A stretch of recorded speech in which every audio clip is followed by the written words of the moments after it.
4 years ago, Argentina finished the tournament at the top of the world. But their journey began in a completely different place when they stumbled against Saudi Arabia in one of the biggest opening day shocks in history. The opening match for a defending champion is a uniquely high-stakes environment. Every minute without a goal increases the anxiety of a squad that remembers exactly how quickly things can go wrong. Now they face Algeria. Returning for the first time in over a decade, the Fennec Foxes enter carrying significant unbeaten momentum. Algeria is far from an underdog just making up the numbers. They arrive as a squad positioned to turn the champions' own expectations into a psychological trap. Defending a World Cup title is notoriously difficult. No team has managed to win back-to-back trophies since Brazil achieved the feat in 1962. Lionel Messi is now navigating that pressure while reaching his own milestones, including a landmark 200th international appearance and a record 27th World Cup game. This is almost certainly Messi's final tournament, which creates an intense, unspoken mandate for the rest of the Argentine squad to avoid an early exit. Facing a disciplined, fearless opponent is the most dangerous possible scenario when your team is already carrying 6 decades of historical weight. Argentina's central trio, Fernandes, McAllister, and DePaul, pushes high to dictate tempo. Algeria absorbs this pressure, dropping into a disciplined defensive block under Petkovic.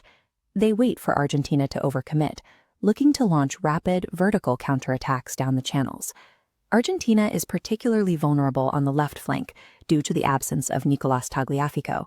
Algeria's Riyad Mahrez and Mohamed are specifically positioned to exploit that gap. This matchup creates a highly volatile tactical collision. For Argentina, having the majority of possession means nothing if a single mistake in transition allows Algeria to strike. At 39, Lionel Messi has evolved. He is no longer the player who beats defenders with raw pace. He is now an orchestrator of space. He uses a precise sequence: receive the ball, play a quick combination to displace defenders, and immediately ghost into a new pocket of space.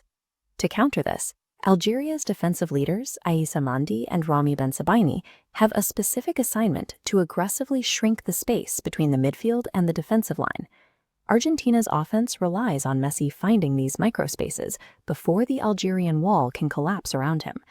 While the focus is on the attack, the engine of this match is in the center, where Enzo Fernandez acts as Argentina's tempo dictator.